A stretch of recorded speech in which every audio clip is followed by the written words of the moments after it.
it is time for another tech-oriented video. I haven't had time to do a lot of these lately, but I want to. So, here we go. Today's video is about using the Vtube Studio dynamic screen lighting. It's not just unique to Vtube Studio, however, they implemented it directly. So you don't need any other programs or plugins. It just works. So we're going to go with that. But today I'm going to do something a little bit different because I have a 2 PC setup. I don't play the games on the system that renders my avatar. So instead, what you're going to see is how I get it to work without the extras, without it being on the same system, whatever you want to refer to that as. So, first off, let's show you Vtube Studio. And as you can see, I do track some stats on my system, just so I know how it's doing while I'm recording. I can always pull this up and I see things like, CPU and GPU usage, temperatures, which can be very important in case anything's going seriously wrong and things get really hot, which I don't want. So, yeah, it's going to show those, and we're going to keep that going. So, I've also prepared the other system, and it's running. I'm not actually recording it in OBS right now. That's why you get the background rather than what you usually see, which is my other system. However, let me go over here and we're going to fire up the options and you'll see those just like I do. I've already scrolled down, but this is just the tracking panel. As you can see, looks pretty much normal until you get down here, which is display lighting. And in this case, I already have a window we want to pick, which is 4K capture, because that is the capture utility from Elgato, which is who does my card. So now you see me dimmed, because obviously that's the case. However, let me start by firing up some video, which the capture will see. And you're going to hear, because I didn't turn off the audio, but I should.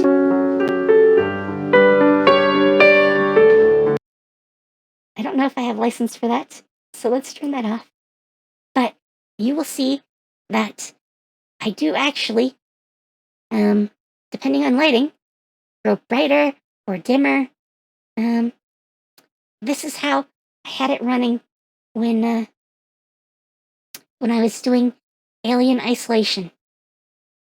So you guys can't actually see the footage, but you should see me getting darker and brighter as the effect changes. Also, the color should shift. It was a lot of blues a second ago, and we're back to a lot of blue. So you'll see more blue in the lighting. And now it's back to a screen. And now there should be some pinks. Yeah, you can't see it, but let's pop it back in. So that's the actual capture window. I have some generic test video going, and I'll just maximize that so we can see it a little bit better. However, let's go back in and see the options. You actually see this attempt by the software to sort of figure out the most prominent colors. And you can kind of see a comparison between what it shows and it was very short. Give me one sec. I don't think you need to see what they're called. But let me fire up another one. Okay, this is a common one. I've seen this used a lot in HDR testing, which is actually what it's meant for. I don't have HDR enabled, so it's not going to look as good as it's supposed to, but it changes colors a lot, which is part of doing HDR testing. So I decided it would be a good test for us. Look at the colors go. Yeah. And you can see the effect. And that is really all I have to do. Um, I do have to run 2 copies of the capture, um, which is why it's important that I have an Elgato card. Not all capture cards can do 2 captures at once, unfortunately. But because I can run in OBS, I'm not doing it right now, but I could, and still run it in the 4K capture utility.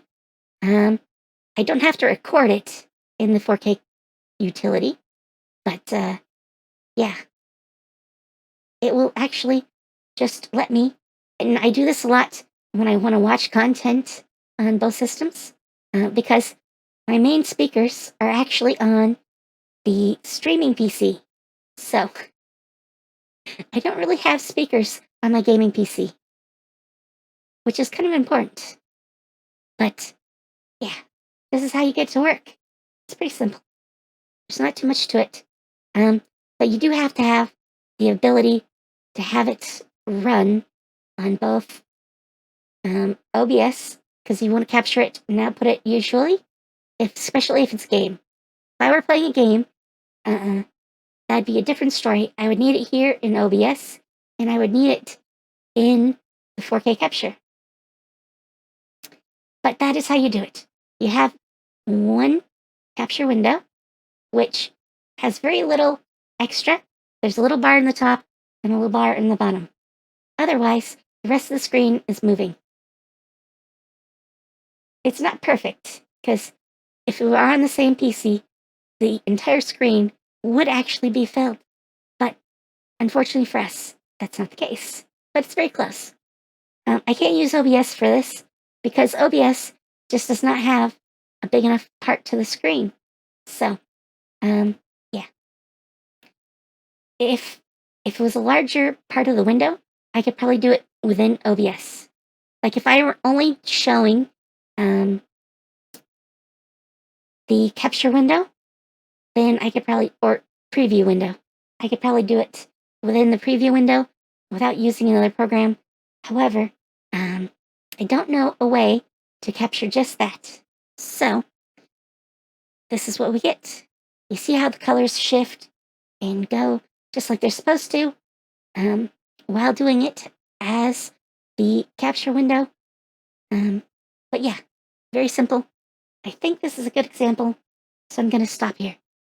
But I hope you enjoyed, and I hope you can take this and use it to do your own videos. And obviously stream your own games and have the lighting effects just like you might want. Just like you might want. So, take care, and I'll see you later. Bye.